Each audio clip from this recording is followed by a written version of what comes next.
Steve Ordower and I recorded this conversation a number of months ago. It goes in all kinds of interesting directions, and I think after you see it, you'll see why I wanted to have him as part of this. Steve Ordower, how are you? I'm good, thank you. Fill How are me you in. doing? Great. Fill me in on family. What's going on with the kids, the wife, life? Oh my goodness. Well, first of all, it's like a construction zone around our home because we just got our roof replaced and the gutters are being replaced today. So we've heard a nice selection of Red Hot Chili Peppers from the Workers, Nirvana, and now latest Toto. So that's been really cool. Reminiscing a lot. And also yeah, there's a lot happening. I mean, as we come out of this funk of the pandemic, I feel personally like I'm kind of dusting off some funk going on where we were so deeply entrenched in all this misery and turmoil in the country. But it's incredible to see, our kids interacting with other kids going to school now, which is a real blessing. Sydney's learning how to sing really well, and she's honing her voice. She's taken some vocal lessons, which is incredible. She's like enthused. It's really wonderful to see young people being young and embracing their childhood, because the pandemic, as we will find out, has had an impact on us all in a variety of ways that will kind of unfold over time. And Eli's been playing a lot of baseball, really high level competitive baseball, which is incredible to see a boy, going through adolescence, dealing with that level of competition. He's on a new team, and it's been incredible to witness. And my wife's job is pretty intense, and she's making doing an incredible job at AT&T. And I just started teaching at a new college, Columbia College Hollywood. Just finished the first term there, which was an extraordinary experience, but very strange, teaching over the internet. I've never done that. So that was really weird. So you feel like you're talking into an abyss, like, hello, is anybody there? Because they're not required to get on camera for a variety of sensitivity reasons. And but that's gone well so far. And creatively, there's a lot happening. But something I'm really enthused about is that we just finished the 9th episode of the Rhythm of Life podcast, and we did it about Fred Hampton's murder. And it was an incredible experience. I learned a lot about, what actually really went down, and how this false narrative was put forth by public officials at the time in 1969. And this is just kind of a representation of what has been happening in this country since its inception. So a lot of what I've been, reflecting about is the origins of this country have become amplified for me in a very visceral and immediate way. And just how, maybe we're at a crossroads, who knows, maybe we're not, I don't know, but boy, our whole country, and just, it's kind of are we a democracy? It's kind of a facade of one. So and it's kind of a charade. And we do this dance every 4 years and every, 8 years. And it's like the same crap over and over and over again. And it's like, this article that I read in the Atlantic really kind of punctuated this for me, which is, the Confederacy was never set up to be a democracy, and they're not interested in it. And the Republican Party just seems to be an extrapolation of that. And so it's like, okay, well, do we really want to be a democracy? I don't know, maybe. We'll see. I mean, it would be nice, but I mean, Steve, I'm laughing. I'm laughing because I asked you, how's your family? I said, fill me in on all of you. This is fantastic. Good. I didn't mean to cut you off. But but I'm laughing because that is so you. What you just did is so you, which is one of the many things that I love about you. Because you gave me really many places to go. And so I'm going to start. I'm going to start at the end. And you went straight to Fred Hampton, and I want you at the end, if we don't get to talk about your podcast, because I want people to be able to hear it and learn with you. Sure. but you don't have to go to the digging into the depths of Fred Hampton's murder to figure that out, right? Yeah, You, yeah. you you can just go to what's happening at state legislatures and local legislatures about pushing back about teaching critical race theory in schools, Oh my gosh. in The school boards, which is no different than what you're talking about. Well, yeah, I mean, just the history that's not taught in this country is profound. Yeah. And you see that unfold. Like I watched the Watchmen on HBO, which is a graphic novel that was adapted for television. And they actually injected the Tulsa Massacre in this storyline to actually highlight this atrocity that people don't. I didn't learn about that in my history classes, and I grew up in a fairly progressive area in Hyde Park in Chicago. So I would tell my kids about this, and it just, again, amplified, what's going on in this country. And it really starts with, education and history. And that's why go out of my way to make sure that I talk to our kids, Eli and Sydney, about this, about things of this nature, about their grandfather Sid Ordower. So yeah, To I'm sorry, go ahead, finish. Sure, sure. So, that's basically it. I try to emphasize these things as we can. And another thing that, just on a somewhat similar topic about the environment. I mean, Eli did a very in-depth story about I think her name is Rachel Carson, the environmental activist in the 60s and 70s, and how she was just shunned, her credibility was shot, but she was the one that was saying, hey, pesticides may not be a good idea for us. And and I watched him deal with this mentally and emotionally.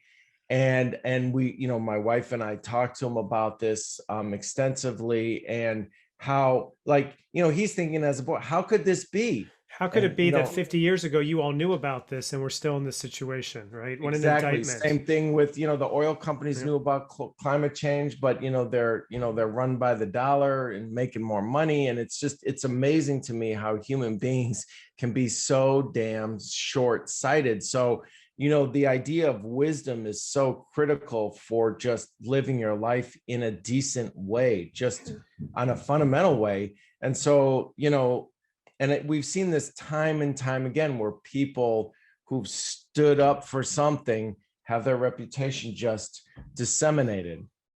So, okay, now I got two more places. We're doing a page of Talmud here. Uh, does your mind always race this fast? Is your mind always going like this? I don't know. Sometimes, maybe. Wow. Wow, because you're just I mean, you're thinking. I mean, look, I've known you all every time we've been together, and sadly, it hasn't been for a while, Mm. pandemic and what have you. But every time we get together, we engage in something like this, and because you're Well, always, it was very telling when I, for the first time since I've been doing these remote teaching sessions, they record them. We do something on Big Blue Button, and for the first time, I watched myself teach. And yeah, it's pretty much how this is par for the course. wow, that's fantastic. I can imagine exhausting sometimes. That sounded like therapy. I didn't mean that to be a therapeutic question. So I want to go back. So, I mean, is it exhausting? No, I mean, it's actually, to be perfectly honest, it's energizing. Yeah. Yeah, I mean, it kind of brings me to the fore and gets me engaged, and gets me present. Where if I'm engaging with somebody who has, something to engage with, Yeah. oftentimes I feel like I'm just talking to myself. So you mentioned going back to growing up in Hyde Park. Mhm. You didn't just grow up in Hyde Park in a fairly progressive environment. You alluded to it. You grew up the son of your father, who was engaged intimately with the Mhm. African American community, and to have Yeah. and to have the exposure you had to the African American community, and to not have had that awareness, right? I didn't have either, Mhm. right? Speak to that. Tell us about that a little bit. I mean, honestly, when you were talking, it reminded me of when I've interviewed a lot of people for a documentary that I've been working on about my father's gospel television show, which is pretty atypical that a white Jewish man hosted and produced a pretty much 98% or so African-American gospel television show on ABC for 21 years. And when I interviewed people that were related to the story, not just with the gospel music, but also with civil rights and fighting for labor rights, I interviewed Reverend Jesse Jackson, and he just kind of bottom lined it. He's like, yeah, Sid was a freedom fighter. I mean, that went even beyond the normal activism that'll, what's normal, and I put that in air quotes, but he really, was about fighting for people to just make their way in a decent, in some sort of decent manner in the world.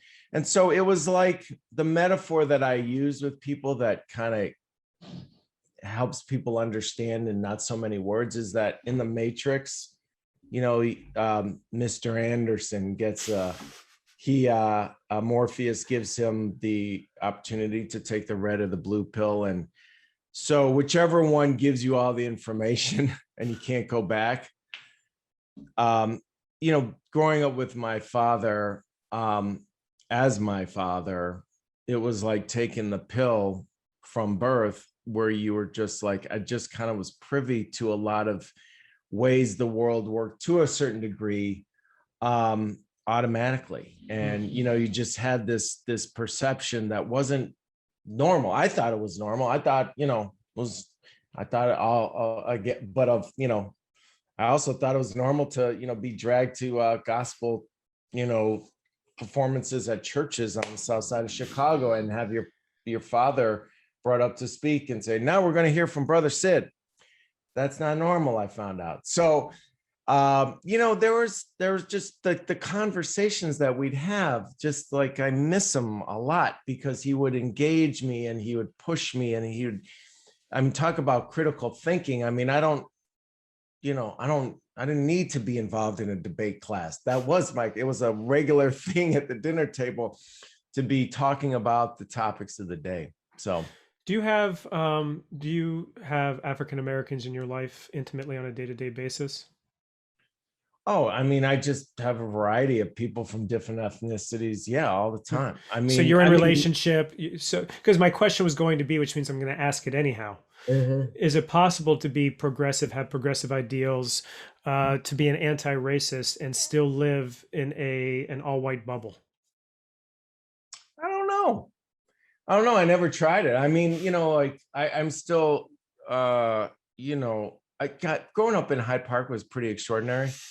It's like a huge extended family, kind of.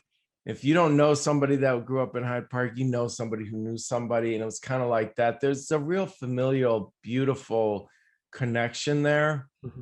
And so, for instance, I sang in an extraordinary choir, and the choir director was actually on my father's gospel television show, who was the niece of Thomas Dorsey, the father of gospel music. And I still stay in touch with a lot of those people. I mean, I just saw one of my friends from high school 2 weeks ago, who's Muslim, who married one of my choir mates, who's Christian, who converted to being Muslim. And,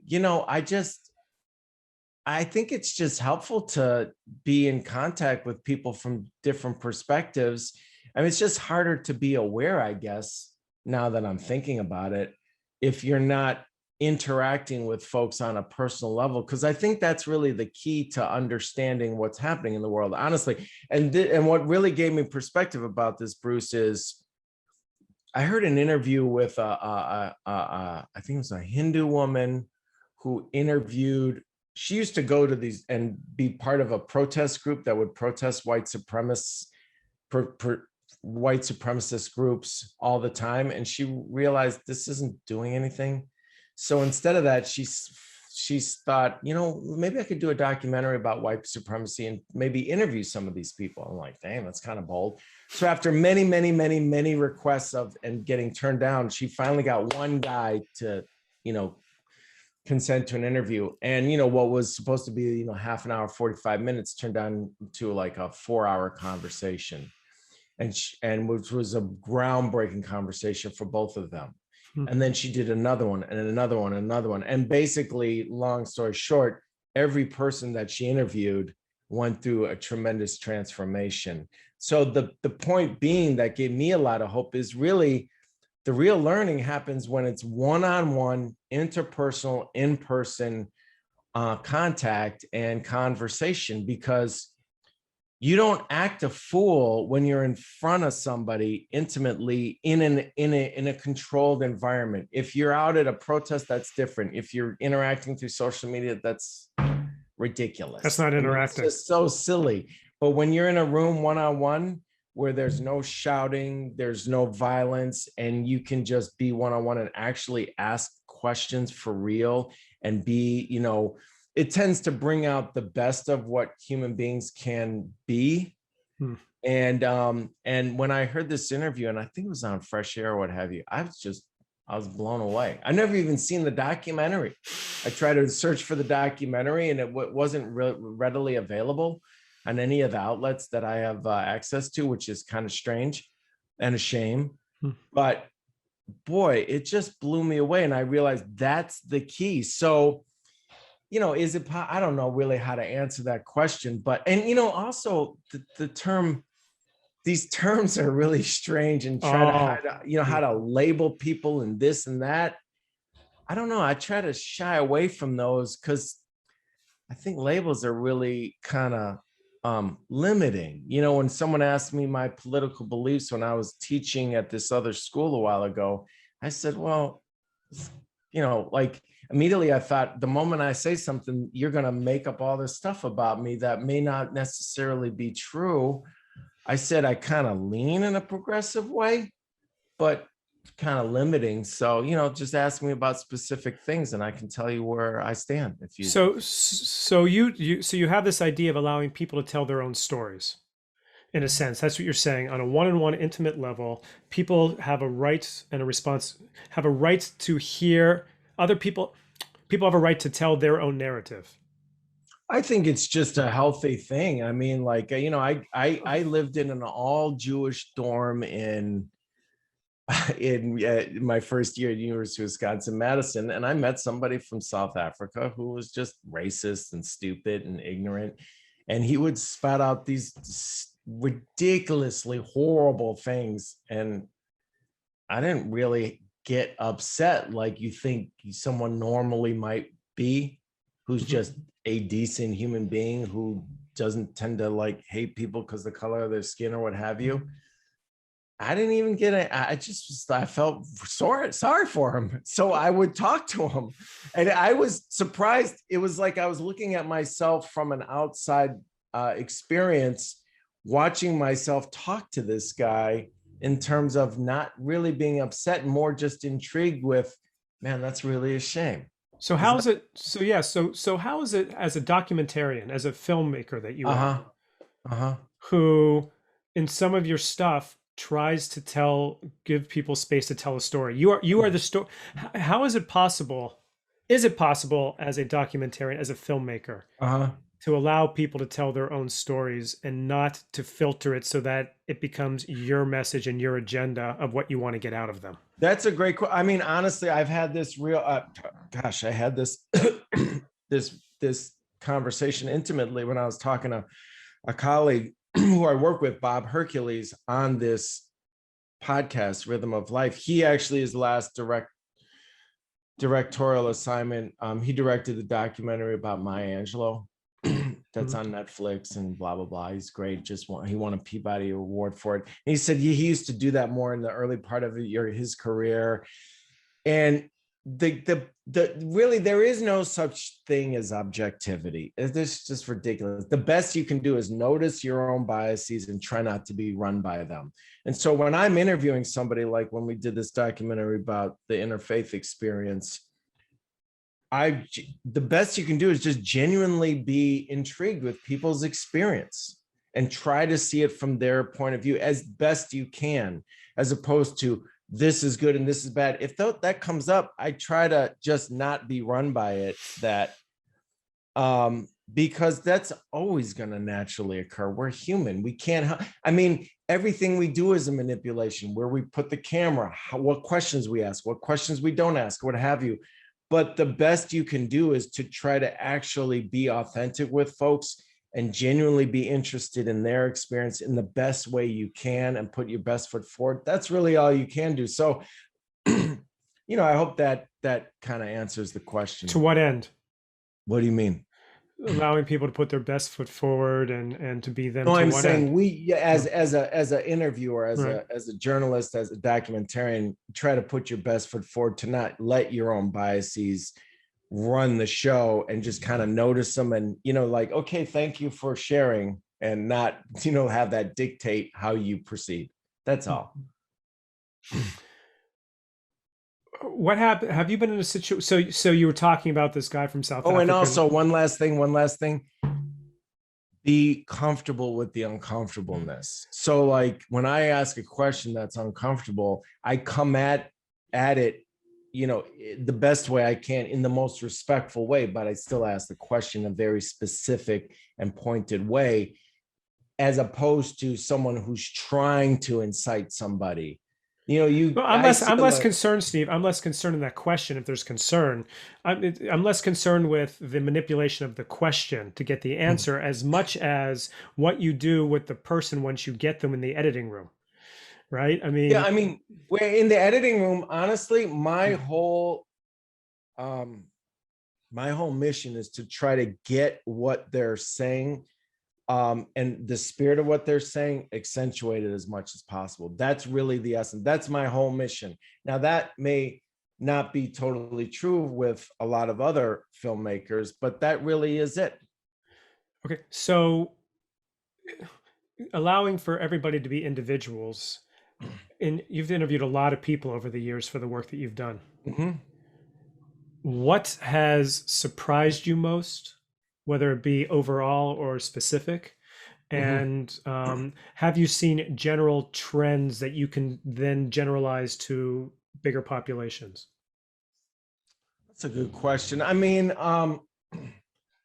there are a few things. Like, well, for one, when I was doing Leaps of Faiths, the story of interfaith marriage, I was really just blown away by the honesty people would share on camera. It was so inspiring and refreshing. Just like this is what's up. It's hard. It's difficult. And I would ask them these, and sometimes I would interview couples at once, and just when I lay down a question, particularly when it was relation to how they dealt with their family, there would be this tension and this pause, and I would just sit there quietly and let them kind of have their moment where they looked at each other. What can we say? What can we want? But they still had the courage to talk, and that just blows me away. But also when I was interviewing Reverend Jesse Jackson about my father, it blew me away. First, how close they were, how close. I didn't know how much experience and a relationship my father had with Dr. King. But also when Reverend Jackson kind of summed it up and said, "Oh yeah, Sid was a brother from another mother." I almost lost it. I was like laughing. I'm trying not to talk so my audio doesn't get picked up, and I'm grinning and he's laughing, and everybody is laughing, and because it was a small crew, but there were some ancillary folks from Operation Push, where Reverend Jackson's organization was. And so they were like maybe about 5 or 6 onlookers, and we're doing this beautiful sanctuary that was actually a synagogue. Yep. So, I mean, there's so much going on there, and I'm just laughing because kind of I know what he's saying. I understand it. And Sid was cut from a different cloth. My father, he just was really, he was down for the cause, and he meant it. And what's wonderful about the Strain Through Humanity is when people are authentic, other folks can pick up on it right away. I mean, when I interviewed Otis Clay about my father, the great gospel singer, he said, yeah, Sid was really good friends with all the civil rights activists I know, and they weren't easy to make friends with because, there was a level of distrust they had for folks just from the jump. And so if you weren't coming correct, they could sniff it out immediately. So anyway, those are some of the things that surprised me or grabbed my attention. So we've talked a lot about your dad. You came to us, Hakafa, through your mom. No, it was through my father. It was through your father. I Yeah, thought it was. Rabbi I thought. Marks. Yeah, Rabbi Marks conducted the funeral for my oh, he father. did the funeral. That's right. I remembered it was Yeah, around his yeah, funeral, but I thought that yeah, somehow that came through your mom. Okay. yeah. So that's Okay. so my dad died, and Rabbi Marks presided over the funeral, and we were at I think Pizer Funeral Home on the north side, and we waited, not traditionally in a Jewish way, we waited a week so we could get the word out and people could attend the funeral. And we had some gospel singers there, and there were people out the door, and the funeral home people are like, "Yeah, we never saw anything like that before."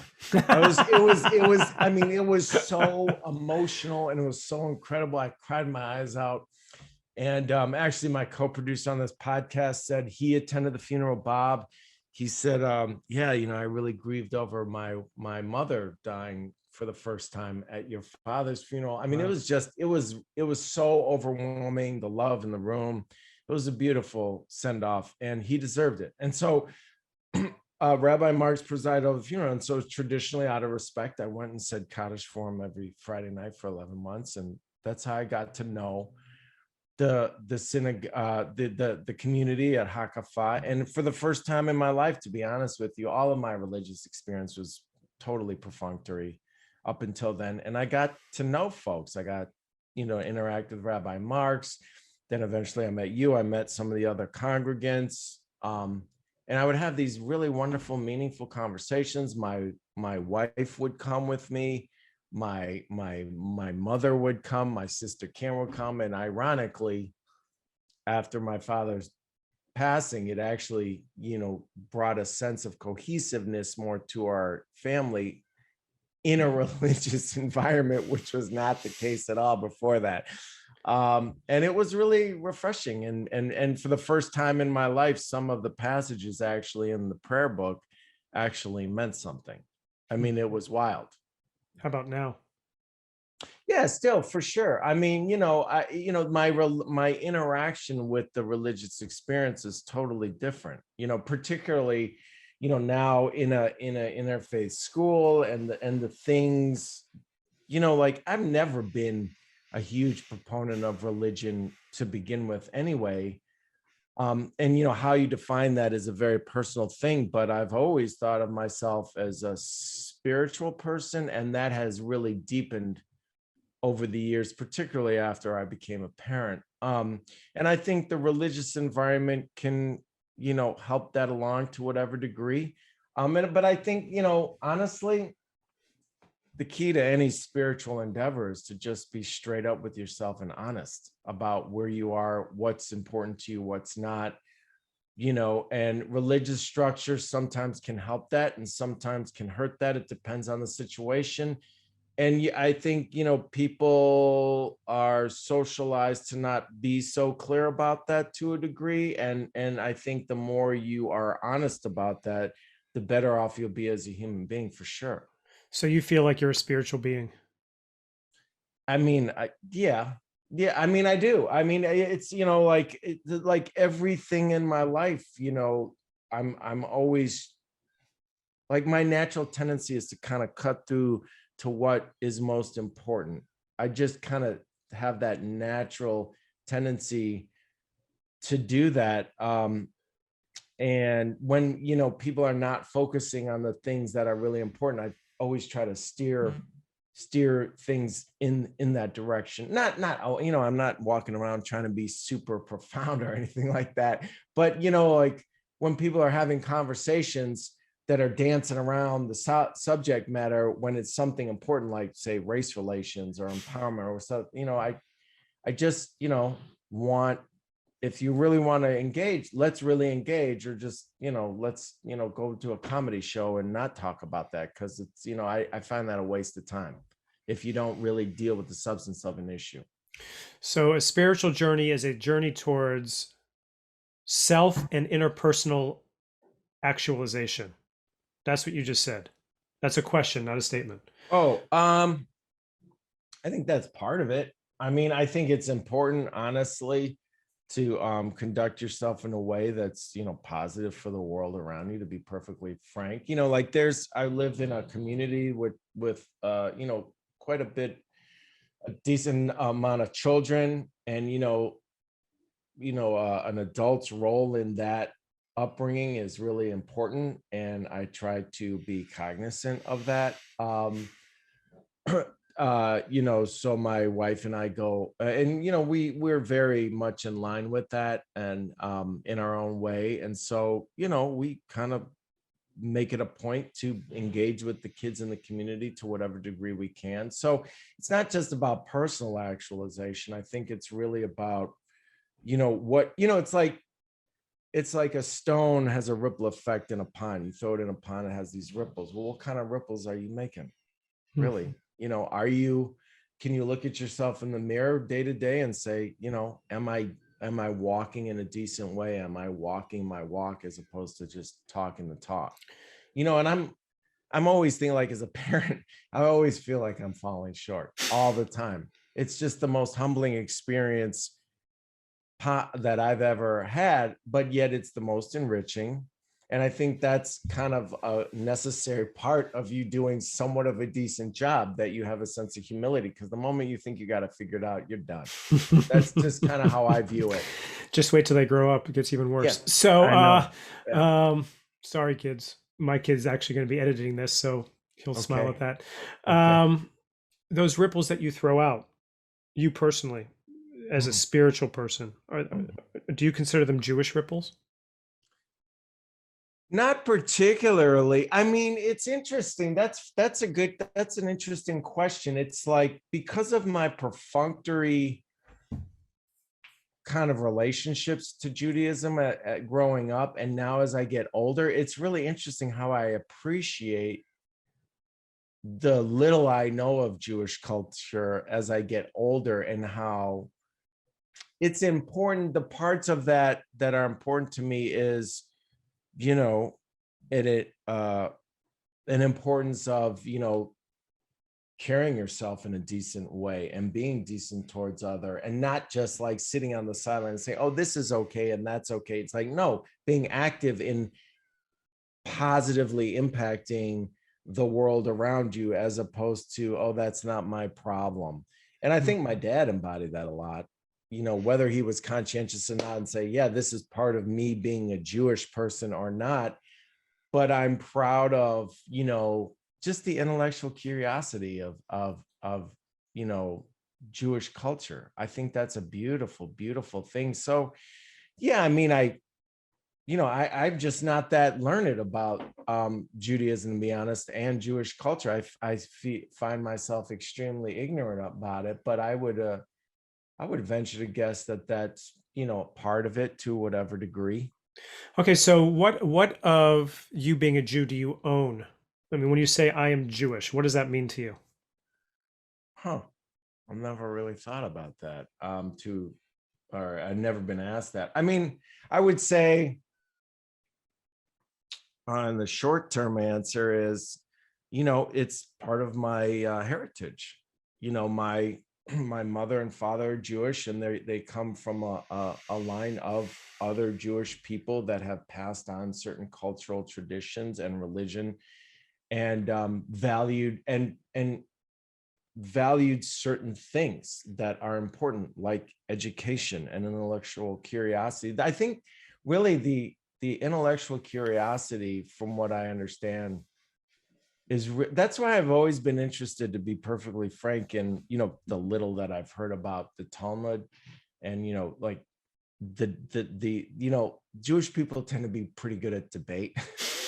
No, we're not. Yes, we are. No, we're not. Yes, we are. Yeah, go ahead. And it's interesting, because I really value that. And I mean, I guess I could own that to whatever degree. And I find that that's really wonderful.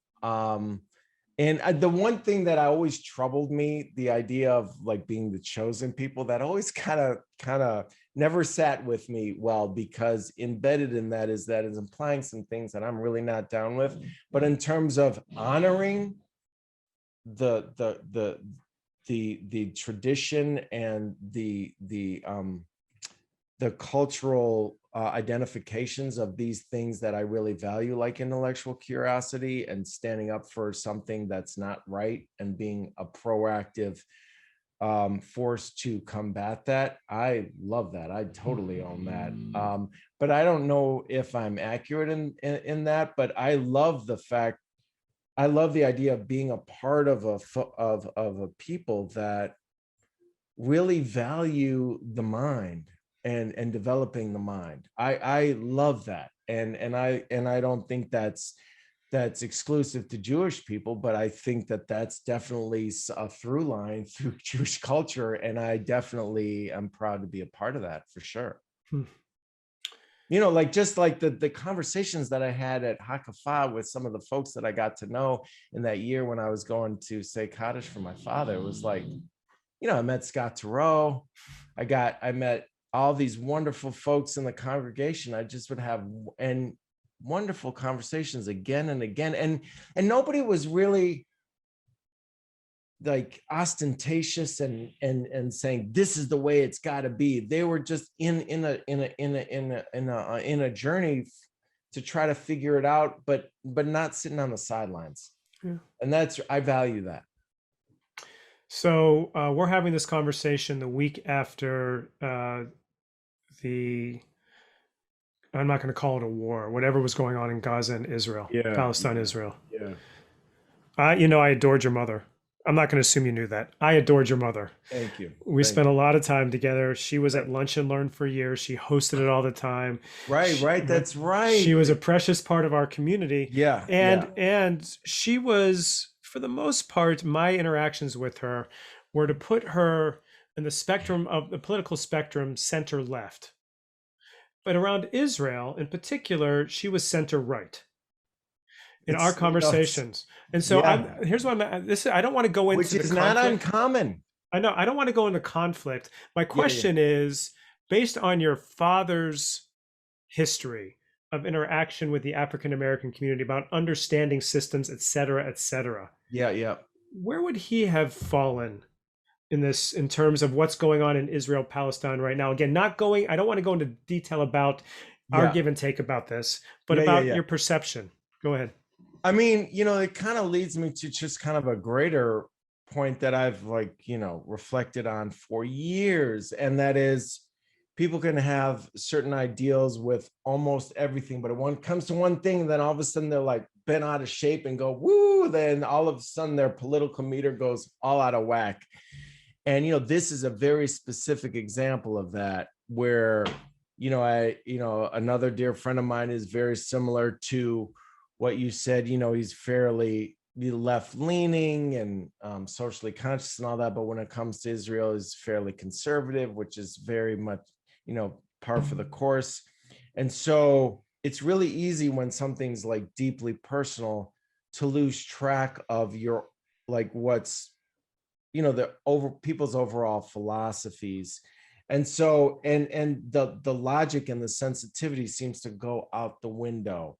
But if you can that's why it's so important to look at your own biases and not be run by them. And that is the key. And so I get you have to be willing to be wrong is what you're saying. And too often we're not willing to be wrong, but go on. I think that's definitely part of it. But with respect to Israel, for instance, you shouldn't ignore the fact that Jewish people have been persecuted for years. Absolutely. And you shouldn't ignore that in order for Jewish people to survive and have their own place in the world, they need to be strong and powerful. Absolutely. I am absolutely 100% behind that. No question about that. But then, throughout history, if you can take a step back and get outside your own emotions attached to one specific situation, you realize, okay, well, when you get to be, absolute power corrupts absolutely. You can come up with all types of cliches about this. But now when you become the aggressor, oftentimes, it happens all the time when people are fighting for rights and all of a sudden they get, some power behind them. And then you're like, we got to crush other people. It's like the kid who was bullied and now he becomes the bully. we see this simple paradigm play out and again and again and again. And then whenever some other people say, hey, wait, now you're kind of becoming a bully, then people are like, oh, you're against us, you're against us. And then it comes into this black and white. We gotta, if there's a way that people can realize it's still gray, we're still human, there's still some people who need some help, and we don't need to be demonstrably evil towards some folks. Maybe we could have some semblance of sanity and sensitivity and get back to what we're really all about. That would be really helpful. So like, we have a leader like Netanyahu, who's just like, come on, man. Like, do you really have to be so cruel and evil? But like, I get it. Like, yeah, you can look back and you can make all types of rationalizations for being like this. You can look back and say, yeah, well, Yasser Arafat didn't make the deal when we put it in. Yeah, that's true. But look at what's happening. Do you need to do this? Do you need to be so evil and harsh? But if we give up a little bit, then we'll all be, oh, they'll overrun us. Really? Like, let's just take a moment, take a breath, and try to move forward in a way that's actually really in line with our real true values. And when it comes to war and conflicts, it's so easy to get away from our humanity. It's so easy to do. You know what I mean? So yeah, that's a great answer, and that is It's your so easy to answer. do. That is your answer to your mother. What would have your father's answer to your mother have been? Where would he have been with all this? Well, see, the thing is, with respect to my dad, I think, well, he had a wife and child killed in World War II, number one. So that's an extraordinarily intense, harsh experience that you don't really understand. You just kind of know about it, try to understand it, but that's just on another level of grief that most people can't even comprehend. So that's number one. Number two, he was in D-Day. He was in 6 major battles and 5 major invasions. He saw a lot of death up close. He went in front of the Senate Foreign Relations Committee in 1949 to speak out against the formation of the North Atlantic Treaty, otherwise it became NATO and all that stuff. It's like, why are we cozying up to fascists like Franco and all that? So he's coming from a perspective of he's seen death up close. So that allows somebody to kind of step out of their paradigms that they've created in their head. So I think he would look at it and say, probably very similar to where I'm coming from. Like, okay, I get that you had to create a strong army and you had to defeat all these aggressors in the 6-Day War. And I get that you have to have a strong intelligence, and I get that we have to defend ourselves, but come on.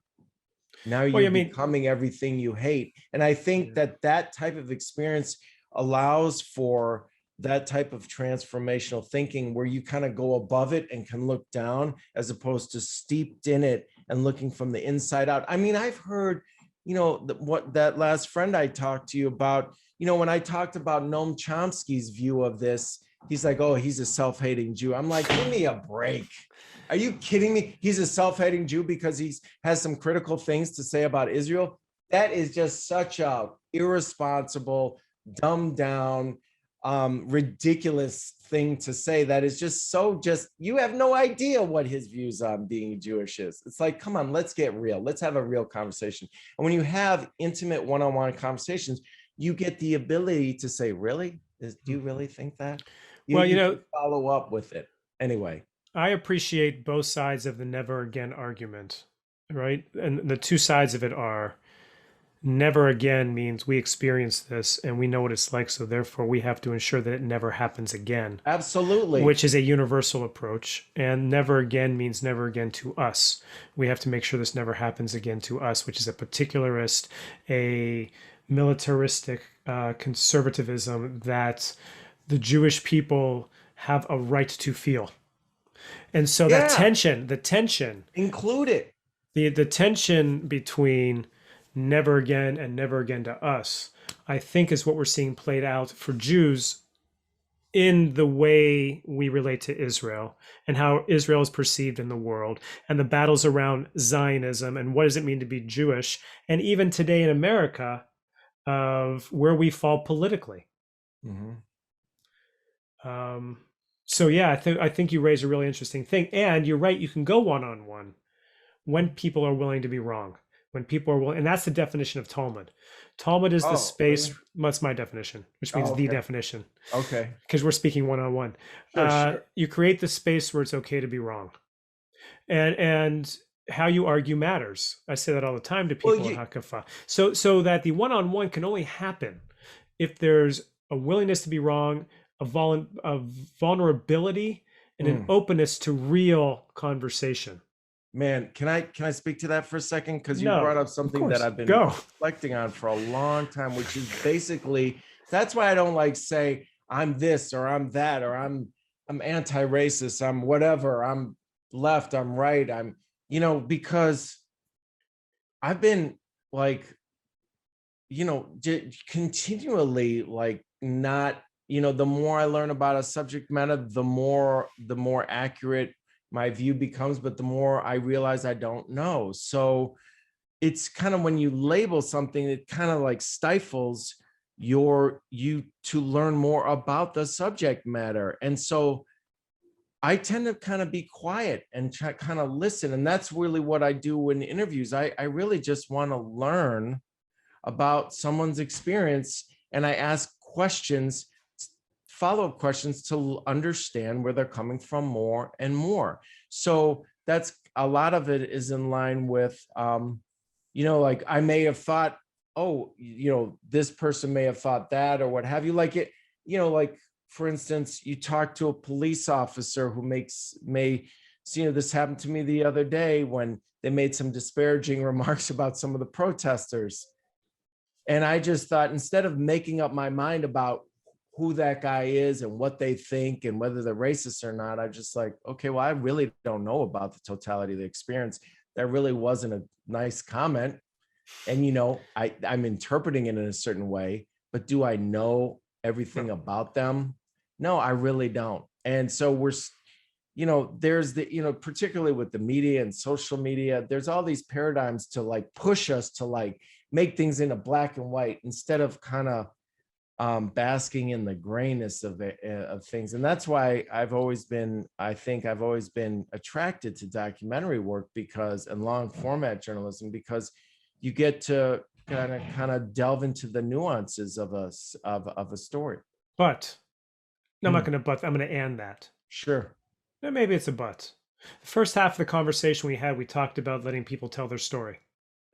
Then we got into conversation about gray, and gray never happens when only by people being able to tell their stories. So yes, you do have this is a question, Steve. You do have a responsibility to be in a space where you are willing to listen, be vulnerable, and be wrong. Mm-hmm. But if you do not challenge in that space, if you do not participate in that space, if all you do is allow that story to seep into you, how does growth happen? How does growth happen in the space in between you? It's not just about asking questions. It's about engaging in the space in between we create by sharing our narratives and our ideas. So Well, go on, go on. Well, I mean, I think it kind of reminds me of what this woman who interviewed these white supremacists about. But first, she just asked questions to really get that to understand where they're coming from. And then the more she did that, the more she engaged But with, go ahead. no, I'll let you finish your sentence, and then I'm going to butt you. I mean, basically, like the only way that engagement can happen, meaningful engagement, is by real powerful listening. And that's really all I'm saying. It's like transformational engagement begins with powerful listening. And that's what's missing with most conversations, is there's no real listening happening at all, whether they even be powerful. So if you're not starting from a place of powerfully listening, and the only way people really understand that you're listening and get it is that you regenerate them, you give them some clue that you got them, and then possibly they can hear you, and vice versa. Without that, there's nothing. You're just doing a lot of this and a lot of this. So, but what you said at the beginning with her, right, is she did this really phenomenal thing, and you saw some palpable change in them. Oh, every person she interviewed went through a transformation. Yeah, but you do not talk about the change in her. Oh, she changed too. She changed too. She understood she started to view them very differently. she really saw them as, and this is what I'm really getting to. It's really not that complicated. She really, it seems complicated, like with the Israeli-Palestinian conflict. It's just she viewed them as human beings, as opposed to these hateful, horrible people that she had to put them in a place. And she would, of course, she went through a transformation, absolutely. And she started recognizing that, wow, these boys are, there's through lines, there's themes that she saw that were painfully obvious. Like they were disenchanted, they were lonely, they were unfulfilled, uninspired. Oftentimes they didn't have good parenting in the home, and on and on and on and on. Why didn't that come out before? Because nowhere really took the time to slow it down and try to connect and hear what they say. It all starts from listening, always. So I'm going to ask you one more question. And it's not easy to do that. Amen. It's really not easy to do that all the time. Anyway, go ahead. Because we're winding down to our time. We can go on forever. It feels like we just started. I miss you. I miss this with you. I should say that. I miss you because I think about you a lot, but I'm really glad we've had this opportunity. Sure, likewise. So here's a question I want to end with. And it's weird because I really feel like I'm just cutting this short and I don't mean to. Okay. It's really a simple question. Are you hopeful? That documentary gave me hope. What that woman said, honestly, I'll tell you right when I haven't even seen the documentary, but when I heard this interview, I'll tell you, man, I wish I knew her name, but I immediately went to Christina, my wife, and said, this gives me hope. This gives me hope. And the more we create situations like that, that's what gives me hope. There's all types of reasons to not have hope, for sure. But the thing is, if you don't have hope, well, what are we doing here? Like, what's the point? Like, if you don't, I mean, because it basically, if you're going up to hit in baseball, you will never, ever, ever hit the ball if you don't swing the bat. So what are we doing here? You're not going to swing the bat? Well, then don't go up to the plate. I mean, so like without hope, I mean, it's a relationship on how I view life. Honestly, like, of course, you've got to have some hope. Even if you're just beaten down again and again and again, if you see something that needs to be addressed, you just keep doing it. And if that's your last breath and you do it and you're still moving, trying to move that forward, and even if you make no progress, that speaks to how you live your life. And that matters. Amen. That's a beautiful way to end. Thank you. Thanks for taking the time. Thank you. So I'm hopeful. I'm hopeful. I mean, your kids give me hope. I think your kids are fantastic. But here's my one hope for one of them, and you'll get this more than anyone. When I meet with all my high school seniors, the last thing I tell them before we leave is when they go off to college, find the ultimate Frisbee team. That is my advice for all kids. You as an ultimate player, is one of your kids going to end up playing? Please say yes. Please say yes. That's really on my mind a lot. Just give me a yes answer. Eli's got some ability, so I just got to find a club for him. I mean, maybe you could help me with that, because ultimate, he could be really good. Doesn't even matter. You got to find the ultimate team. Steve. Yeah, no, I will. Love your family. Love you. Thanks a lot. Peace. Peace, brother. That concludes this one. We'll see you next time, everyone.